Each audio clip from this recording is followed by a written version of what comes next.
नमस्कार, बहुत स्वागत है आपका। मार्गशीर्ष माह की पूर्णिमा इस बार 7 दिसंबर यानी बुधवार के दिन मनाई जाएगी। इस दिन भगवान विष्णु माँ लक्ष्मी की पूजा होगी और मार्गशीर्ष पूर्णिमा का व्रत रखने से हर मनोकामना पूर्ण होती है। इस दिन पवित्र नदी, सरोवर, कुंड में स्नान करने का विधान है।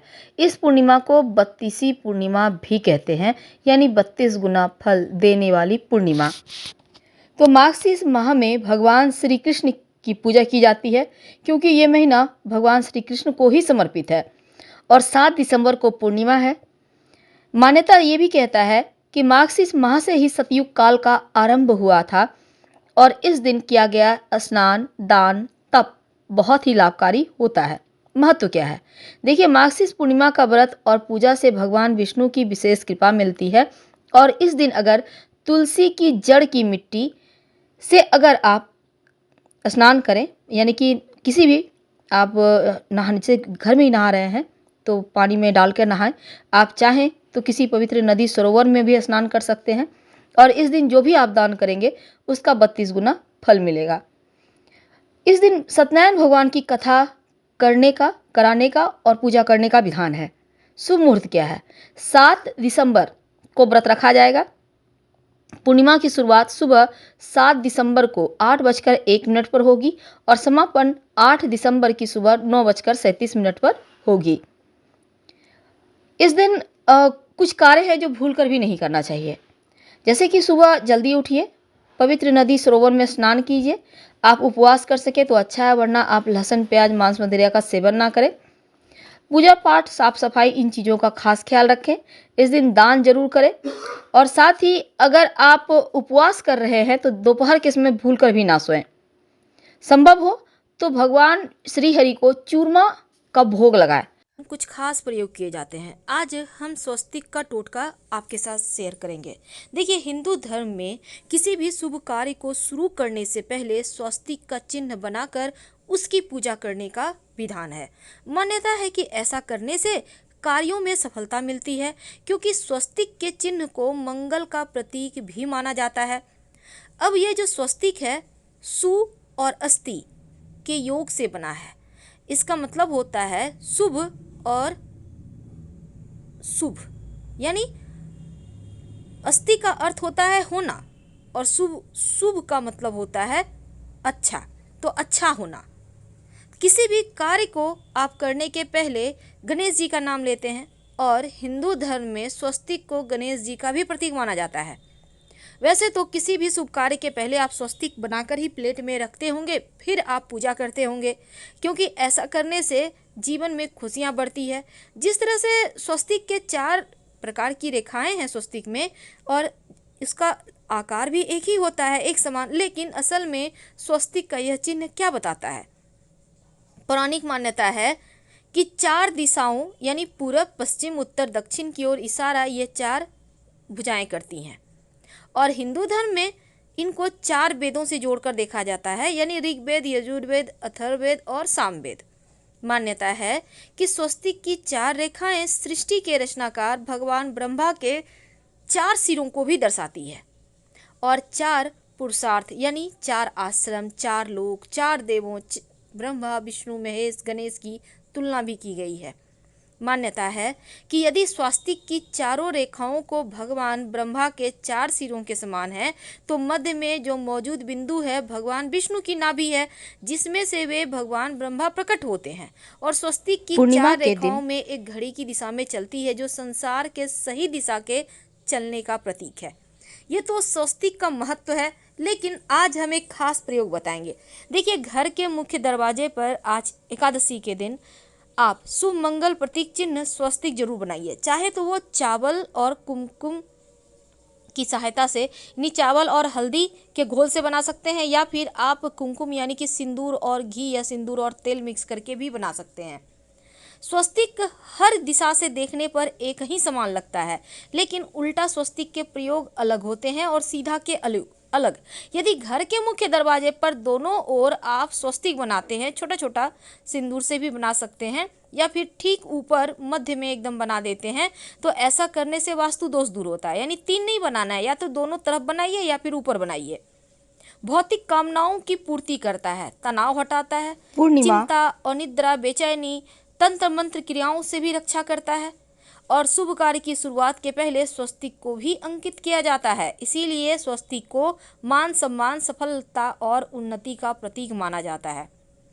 अगर जीवन में बहुत परेशानी हो तो इस किसी भी दिन आप स्वस्तिक को प्राण प्रतिष्ठा करवा कर चौखट पर लगवा सकते हैं। वो तांबे का भी हो सकता है, और आप चाहें तो एक स्वस्तिक जो चांदी होता है उसका आप ले आइए, रेडीमेड मिलता है छोटा सा, और लाकर उसको अपने पूजा घर में रखकर पूजा करें। स्थिर लक्ष्मी की प्राप्ति होती है। और लक्ष्मी को प्रसन्न करने के लिए चांदी में आप चाहें तो नवरत्न भी लगवाकर आप स्वस्तिक को रख सकते हैं। खैर, ये तो आप सबसे अच्छा है कि सिंदूर और घी तेल मिक्स करके या फिर चावल और हल्दी का घोल से बनाइए। घर के मुख्य दरवाजे पर स्वस्तिक बनाते हैं तो छोटा ही बनाइए, बहुत बड़ा मत बनाइएगा।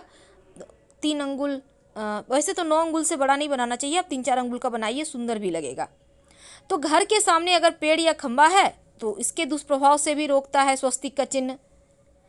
देवताओं को खुश करने के लिए खासकर एक तिथि पर आप थाली में या किसी जहाँ भी आप चौकी पर रखते हैं देवता को, तो स्वस्तिक बनाकर फिर देवता की मूर्ति रखें तो देवता प्रसन्न हो जाते हैं। और आप चाहें तो इष्ट देवता के पास स्वस्तिक का चिन्ह रख सकते हैं। एक विशेष उपाय, अगर मुख्य दरवाजे की दहलीज के दोनों ओर स्वस्तिक बनाकर उसकी पूजा करें। स्वस्तिक पर चावल की ढेरी और एक एक सुपारी रख दें तो ऐसा करने से अपार धन की प्राप्ति होती है, सफलता मिलती है। ये दिन नहाने के पानी में तुलसी का पत्ता या फिर बेलपत्र डालकर नहाइएगा, क्योंकि इस समय आप जब बेलपत्र डाल देते हैं तो सभी तीर्थ स्थान के पुण्य फल आपको प्राप्त हो जाते हैं। और आप चाहें तो कुसा घास डालकर भी नहा सकते हैं। वैसे तो शिव जी की भी पूजा कीजिएगा। अब ये नहीं कि एक तो सिर्फ श्री हरि की पूजा करेंगे, बिल्कुल नहीं, क्योंकि जब आप दोनों की पूजा करते हैं तो आपके जीवन की तमाम परेशानियां समाप्त हो जाती है। अगर आप अपने घर के पूजा स्थान पर एक प्लेट में स्वस्तिक बना लेते हैं और स्वस्तिक के ऊपर थोड़ा सा चावल, एक सुपारी रख देते हैं तो इसे 21 दिन तक रहने दें। बाद में सुपारी को उठाकर गणेश जी के पास रख दीजिएगा घर में ही, और स्वस्तिक वाले प्लेट को आप साफ कर लीजिएगा। 21 दिन तक ये बने रहने से आपके जीवन में धन की कमी नहीं होती। यानी इस चीज को कर लें तो लंबे समय तक ये आपको लाभ देता रहेगा। अगर आपको कोई विशेष मनोकामना है तब उन मनोकामनाओं की पूर्ति के लिए विशेष प्रयोग होते हैं। वैसे तो पितरों की कृपा के लिए भी स्वस्तिक का चिन्ह घर में गोबर से बनाना चाहिए, मुख्य दरवाजे के बाहर से। सुख शांति भी रहती है, पितरों की कृपा बरसती है। वैसे तो तिथि के दिन ये कहा जाता है कि पीपल के जड़ में अगर 1 लोटा जल में 1 चुटकी काला तिल, थोड़ी सी मीठी वस्तु डालकर पीपल के पेड़ में आप जल दें तो पितृदेवों की विशेष कृपा भी मिलती है और धन लक्ष्मी प्रसन्न होती हैं। धन, दौलत, सुख, समृद्धि, यश, मान, सम्मान बढ़ती चली जाती है। तो ये तो थी स्वस्तिक के कुछ विशेष प्रयोग। लेकिन कई बार होता है लंबे समय से मनोकामना नहीं पूर्ण हो पा रही है, तब इसी के दिन आप किसी भी पास के मंदिर में के दीवार में जाकर उल्टा स्वस्तिक बना दें, और जब आपकी मन्नत पूरी हो जाए तो जाकर सीधा स्वस्तिक बना दें। सिंदूर से बनाइएगा।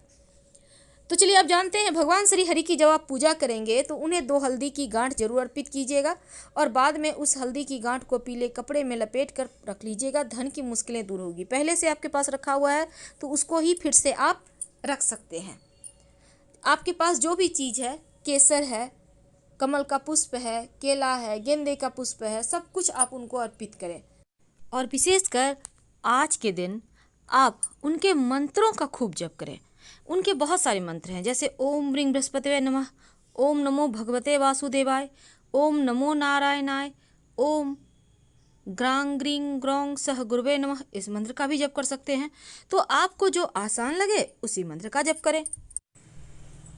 तो अपनी विशेष मनोकामनाओं की पूर्ति के लिए, चाहे आपको जॉब की प्राप्ति के तलाश है, या फिर आप चाहते हैं कि आपका व्यापार अच्छा चले, या आप चाहते हैं कि अपना मकान हो, तमाम जो भी आपका भौतिक सुख साधन है, उसके लिए आप पास के किसी भी मंदिर में जाएं और एक सिंदूर लेकर जाइएगा घर से। सिंदूर घी मिक्स करके या सिंदूर में सरसों का तेल मिक्स करके मंदिर के दीवार पर एक उल्टा स्वस्तिक बना दें, और फिर जब मन्नत पूरी हो जाए तब सीधा स्वस्तिक बना दीजिएगा। फिर से जाकर वहीं पर, अगर आपकी जब मन्नत पूरी हो जाती है तब, और भगवान को धन्यवाद जरूर कहिएगा।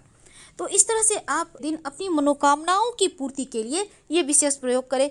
और तुलसी जी में जब जल अर्पित कीजिएगा तो 1 लोटा जल में 1 चुटकी हल्दी, 2-4 बूंद दूध डालकर और थोड़ा सा मिश्री, 1 चुटकी अक्षत डालकर ही अर्पित करें तुलसी जी में। और शाम के समय एक घी का दिया जरूर जलाइएगा। इस दीपक में एक सिक्का रख दीजिएगा और बाद में इस सिक्के को उठाकर आप संभाल के रखें। वैसे ये सिक्का रोज के दीपक में भी आप डाल कर जला सकते हैं। ये सिक्का सिद्ध हो जाएगा। फिर किसी ज़रूरी काम से आप घर से बाहर निकलते हैं तो ये सिक्का पास में रख कर निकलें तो आपको कार्यों में सिद्धि मिलेगी।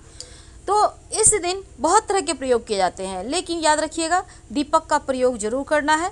और अपने घर के मुख्य दरवाजे पर अंदर की तरफ से आप चाहें तो एक दिया जला दें।